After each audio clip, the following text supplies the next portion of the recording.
Buenos días, hermanos. ¿Cómo están ustedes? ¿Bien? El título de la reflexión que vamos a tener hoy, creo que está allí, ya nos lo va a colocar Gilberto. ¿Cuál es el título de nuestra reflexión el día de hoy? Bueno, como dicen los predicadores de la televisión, dígale que está a su lado, no menosprecies los pequeños comienzos. Para eso nos vamos a basar en el texto de Hechos, capítulo 16. ¿Listo? Versículos 11 al 15.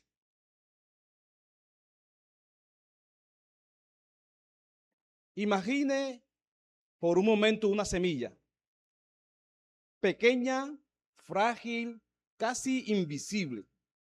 Nadie la mira y piensa, pero ahí en esa semilla está un bosque.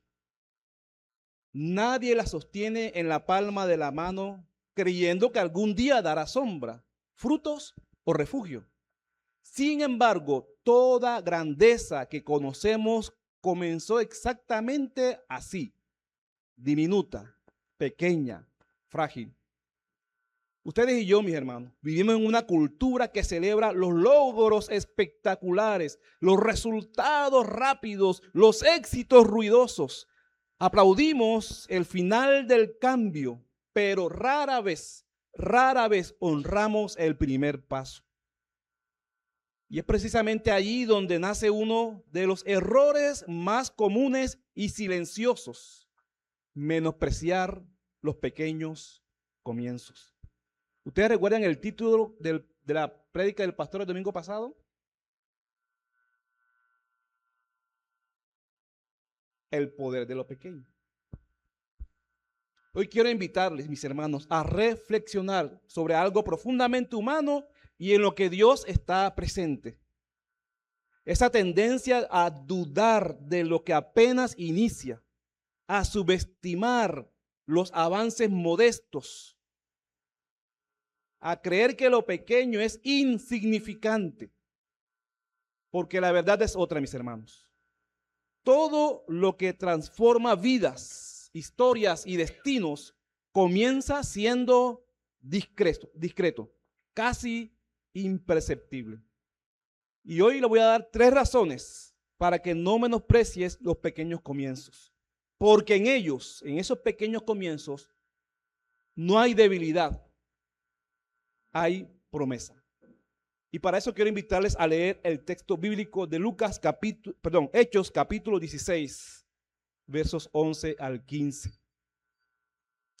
Así que zarpando de Troas, navegamos con rumbo directo a Samotracia y al día siguiente a Neápolis y de allí a Filipos, que es una ciudad principal de la provincia de Macedonia, una colonia romana. En esta ciudad nos quedamos varios días. Y en el día de reposo salimos fuera de la puerta a la orilla de un río donde pensábamos que habría un lugar de oración. Nos sentamos y comenzamos a hablar a las mujeres que se habían reunido. Y estaba escuchando cierta mujer llamada Lidia de la ciudad de Tiatira, vendedora de telas de púrpura, que adoraba a Dios. Y el Señor abrió su corazón para que recibiera lo que Pablo decía. Cuando ella y su familia se bautizaron, nos rogó diciendo: si juzgáis que soy fiel al Señor, venid a mi casa y quedaos en ella. Y nos persuadió, hay una traducción que dice, y nos obligó a quedarnos, a ir. Señor, te damos las gracias por haber leído tu palabra en esta mañana. Te pedimos que tu Espíritu nos ayude a escuchar tu voz el día de hoy, que nuestro corazón esté abierto a tu verdad, Señor, a tus principios, Señor, a tu salvación, en el nombre de Jesús. Amén y amén. No menosprecies los pequeños comienzos. Hoy voy a proponerles 3 razones para que usted no menosprecie los pequeños comienzos. Voy a darle un poco de contexto. Del capítulo 16 o del capítulo 12 empieza el segundo viaje misionero de Pablo. Y él se va a empezar a andar, a caminar por varias regiones de ese sector. Recuerden que la misión es predicar el evangelio hasta lo último de la tierra. Pablo lo tiene muy claro y él tiene un grupo de personas a las que se va a dirigir. En este caso son los gentiles, las personas que no hacen parte del pueblo judío, del pacto. En los versículos del 9 al 12 lo coloqué allí porque Pablo quiere ir con su compañero a unos lugares que están allí descritos. Del versículo 6 dice que iban para Frigia y Galacia y el Espíritu Santo se los impidió. Intentaron ir a Bitinia, pero el Espíritu de Jesús se los impidió. La visión que Pablo va a tener es la siguiente. Leamos el versículo número 9 del capítulo 16. Pero esa noche, por la noche, se le mostró a Pablo una visión. Un hombre de Macedonia estaba de pie suplicándole y diciendo: pasa a Macedonia y ayúdanos. Esa fue la visión. Punto. Eso fue lo que Dios le mostró. Sin embargo, ellos tenían planes para ir a otros lugares y a otras regiones. Sin embargo, Dios interviene a través de una visión con un hombre que le dice: ayúdanos, ven a este lugar a ayudarnos. La primera razón que quiero darles, mis hermanos, en esta mañana, para que no menospreciemos los pequeños comienzos, es que Dios los inicia. Dios inicia esos pequeños comienzos.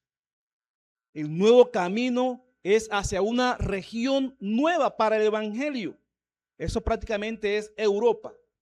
Y lo curioso es que Pablo tiene una visión, un hombre macedonio. Y aquí Lucas, el escritor de Hechos, no usa la expresión antropos, como se conoce originalmente, involucrando tanto al hombre como a la mujer, sino que usa una expresión muy particular, aner, que traducido es varón, hombre, masculino.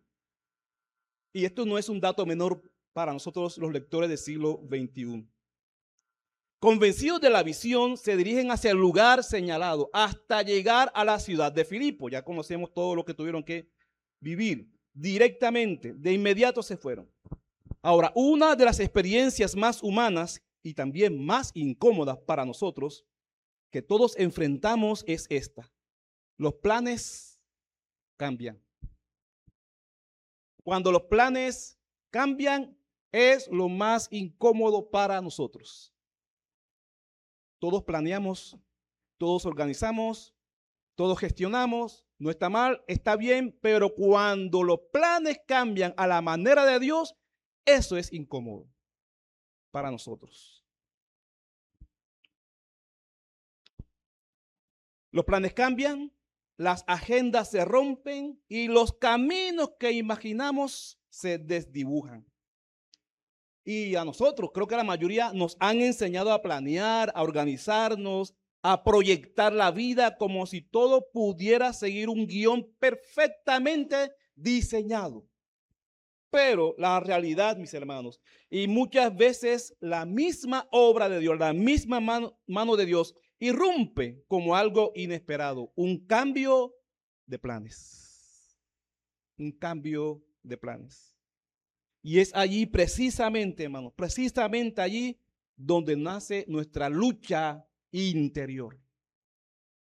Pero si ya lo había organizado así, pero si ya lo había diseñado así, pero eso fue lo que yo había planeado. Pero déjenme decirle, mis hermanos, que como dijo un predicador, esa es una bendita interrupción.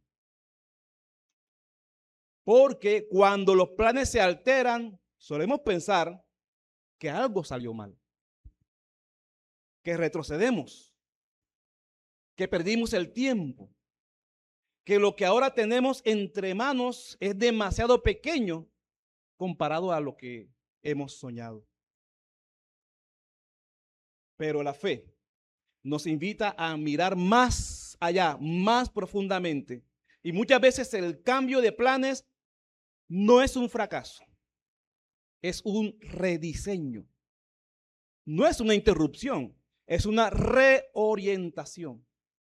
no es el final de tu vida o de mi vida o de algo grande. Es el comienzo de algo diferente. Aquello que parece un comienzo pequeño puede ser una nueva agenda cargado de propósito divino. No todos los comienzos, hermanos míos, vienen envueltos en entusiasmo. Algunos de ellos nacen después de una pérdida, después de una decepción, después de un cambio que no pedimos. Y sin embargo, siguen siendo comienzos. Pero escuche bien esta verdad el día de hoy. Un cambio de planes en las manos de Dios no reduce tu historia, no te hace menor, no eres menos. Al contrario, la redirección. No menospreciemos ese nuevo inicio. No subestimemos esa nueva agenda. No llames pequeño a lo que Dios está construyendo con intención en cada uno de nuestros corazones. Porque muchas veces los grandes testimonios no comienzan con aplausos. Comienzan con un rediseño silencioso que solamente Dios puede hacer en nuestras vidas. Las instrucciones del Señor, las que le dio a Pablo y Silas, sus compañeros de viaje, son precisas y siempre son precisas, ya que Dios no confunde a sus hijos y a sus hijas. Entonces, para no menospreciar los pequeños comienzos, lo primero que debemos tener en cuenta es que Dios, ¿qué? Los inicia. ¿Están conmigo o están sinmigo? Dios los inicia, los nuevos comienzos. No los menospreciemos. No menospreciemos los comienzos que Dios está haciendo en nosotros y tampoco en lo que está haciendo en los demás. Ahora que estuve en Cartagena, una hermana que conocí hace 30 y pico de años en la fe, me confesó un pecado que ella tenía. Ya lo abandonó. Cuando ella se convirtió, fumaba mucho. E hizo parte del ministerio de alabanza por casi 12 años. Y ella me decía, David, esto no se lo he dicho a nadie, pero imagínate que yo cuando terminábamos el culto, yo me iba enseguida para la casa a fumarme un cigarrillo. Durante 12 años ocultó eso. Nadie lo sabía. Pero ella decía, es algo que Dios estaba haciendo en mi vida. No podía dejarlo tan fácil, no era sencillo. 12 años después, Dios hizo la obra en ella. En segundo lugar, que Dios los prepara. Esos pequeños comienzos, Dios los inicia, en primer lugar, y en segundo lugar, Dios los prepara. Mire lo que dice el versículo 13 y 14. Y en el día de reposo salimos fuera de la puerta a la orilla de un río donde pensábamos que había un lugar de oración. Nos sentamos y comenzamos a hablar a las mujeres que se habían reunido. Y estaba escuchando cierta mujer, y es interesante que Lucas nos dé detalle de esta mujer. Su nombre era Lidia, origen Tiatira, adoraba a Dios, vendedora de telas de púrpura. Y lo más extraordinario es que Dios abrió su corazón. ¿Para qué? Para recibir lo que Pablo decía. Allí comenzó la ayuda. ¿Recuerdan la visión que Dios le dio a Pablo? Un varón macedonio. Y aquí aparece Lidia, una mujer. ¿Qué pasó allí?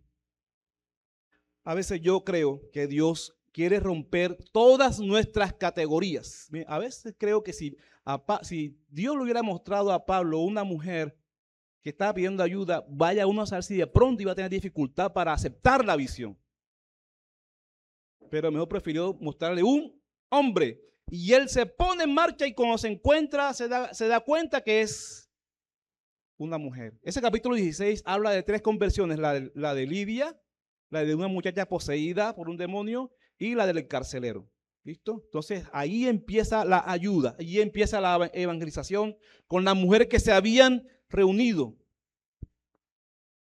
La primera persona que se convirtió en Europa fue Lidia, una mujer gentil. Y ya les propuse la pregunta, ¿acaso no era un varón macedonio el que estaba pidiendo ayuda? Aquí aparece Lidia.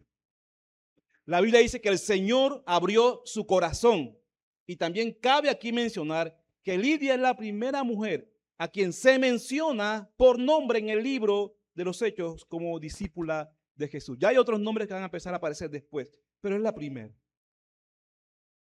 Lidia era mujer y gentil. Como gentil y como mujer, según los patrones culturales de aquel tiempo, ella no solo era diferente, era doblemente excluida. ¿Por qué era doblemente excluida? Por ser mujer y por ser gentil. Ser gentil significaba vivir fuera del pueblo del pacto, fuera del círculo religioso, fuera del espacio que muchos consideraban legítimo para recibir las promesas. Era cargar con la etiqueta del extranjero, del ajeno, del que no pertenecía. Tú no eres como yo, tú no te vistes como yo, tú no hablas como yo, tú no te peinas como yo, etcétera, etcétera. Es esa marginalidad que uno construye en el día de hoy. Y ser mujer en una sociedad profundamente patriarcal implicaba limitaciones sociales, poca visibilidad y escasa voz pública. El lugar de Lidia estaba definido en esta cultura. El lugar de ella era restringido y muchas veces silenciado. Ahora imaginémonos el peso de ambas realidades combinadas, ser mujer y ser gentil a la vez. No era simplemente una mujer, no era simplemente una gentil, era alguien situada culturalmente en los márgenes, por allá, lejos,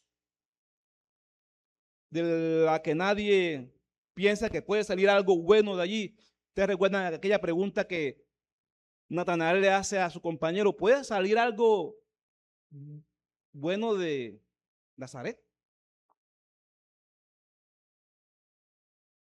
Lidia era una mujer sin estatus, sin privilegios, aunque era una comerciante. A pesar de eso, no tenía esas posibilidades.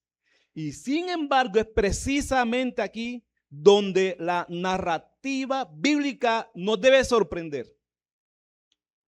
Porque mientras la cultura marcaba fronteras, Dios revelaba gracia. Hermanos, aquí quiero hacer un paréntesis. Todos los tiempos han tenido ciertas prácticas humanas que no tienen cierto raciocinio. En los años 90, por ejemplo, los hombres mayores de 30 años, 40 años en las ciudades, la moda era salir con, ¿cómo se llama eso que le dan a los niños cuando le meten en la boquita? ¿Cómo le llaman por acá? Chupo. Hombre de 35 años con chupo en la boca. Esa era la moda. Ese fue el movimiento. Una cosa impresionante. Y hoy tenemos otras. La conocida, la más reciente. Y yo le preguntaba ayer a los jóvenes: ¿qué harías tú cuando un joven se presenta así diciendo que es X o Y animal, que representa X o Y animal? ¿Cuál sería nuestra reacción? ¿Qué haríamos?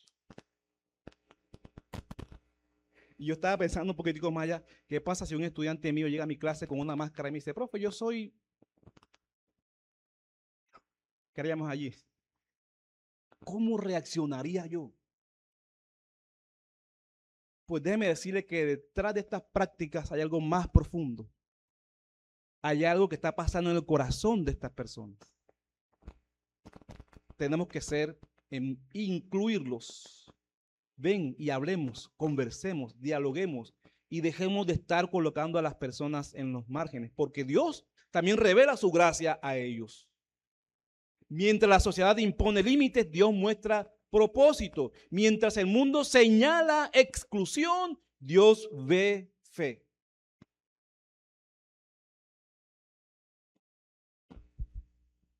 Aquella que humanamente podía ser considerada insignificante, en la mirada de Dios se convirtió en protagonista de un encuentro transformador. Un pequeño comienzo. Ya les voy a ir aterrizando el avión para que noten por qué coloqué esta reflexión, ese título. Dios, el Dios de la Biblia, no se rige por los sistemas de clasificación humana, no responde a jerarquías culturales, no limita su obra según etiquetas sociales. Dios, el Dios de la Biblia no es así. Porque muchas veces aquellos que el mundo coloca en los márgenes son exactamente lo que Dios coloca en el centro de su propósito. Y yo quiero recordarles a una persona que estaba en el margen. Usted. Nadie daba ni un peso atrás. Ni un peso por nosotros.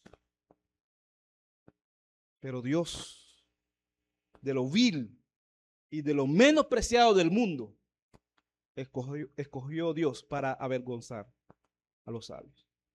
Y en tercer lugar, recordemos, primero, Dios inicia, Dios prepara. ¿Cómo? Lo prepara. Y en tercer lugar, Dios lo perfecciona hasta el día de Cristo. Lidia comprendió una verdad que trasciende el tiempo. Escuchen bien esto, mis hermanos, porque esto es importante para estar firmes en la fe. La fe genuina no se limita a una experiencia interior solamente, sino que se manifiesta en decisiones concretas. Ella no ofreció únicamente palabras, emociones o intenciones, ofreció su vida entera.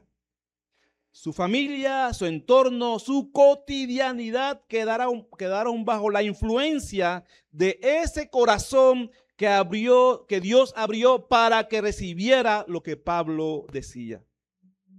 Su conversión no fue un acto privado, sino un testimonio visible y de entrega coherente y con coherencia. Mis hermanos, precisamente, si usted lee el versículo 40 del capítulo 16 de Hechos, después que a Pablo le han dado una tremenda paliza por haber dañado el negocio de la niña, aquella que usaban para adivinar, y los encarcelan y los maltratan, Pablo y Silas regresan nuevamente a la casa de Lidia. Una vez más, llegan allá. Ahora miremos lo que ocurrió desde este hecho hasta la escritura o la carta a los filipenses. Han transcurrido más o menos unos 10, 12 años. Y ahora Pablo escribe desde la prisión en Roma, agradeciéndoles por el sostenimiento económico mientras está privado de la libertad. Es la carta a los filipenses.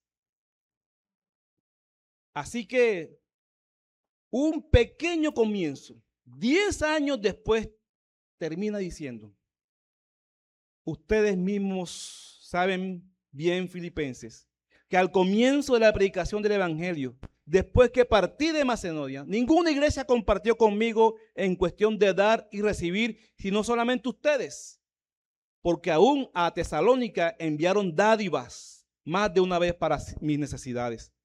No es que busque la dádiva en sí, sino que busco fruto que aumente en su cuenta, pero lo he recibido todo y tengo abundancia. Estoy bien abastecido, habiendo recibido de Epafrodito lo que han enviado, fragante aroma, sacrificio aceptable, agradable a Dios.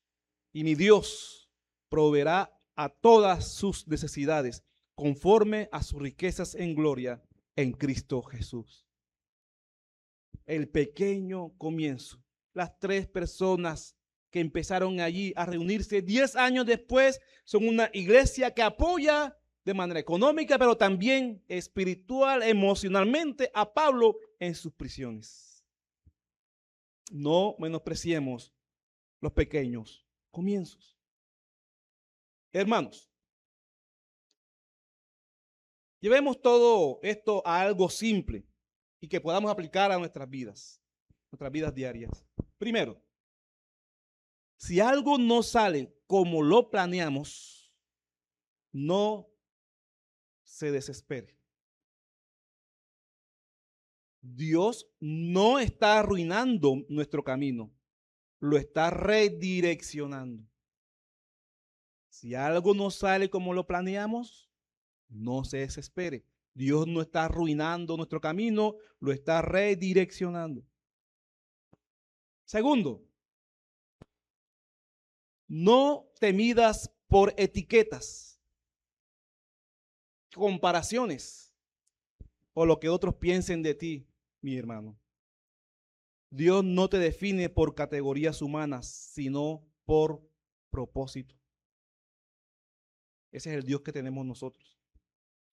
Y tercero, y creo que es muy interesante, dejemos que nuestra fe se note, no solo en palabras, sino en nuestra manera de vivir, decidir y actuar cada día.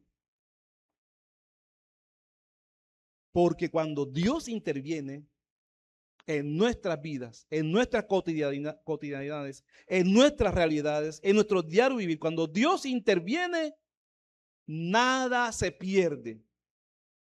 Todo cobra sentido. Todo cobra sentido. No olvide, hermanos, no menosprecie los pequeños comienzos porque Dios los inicia, Dios los prepara y Dios los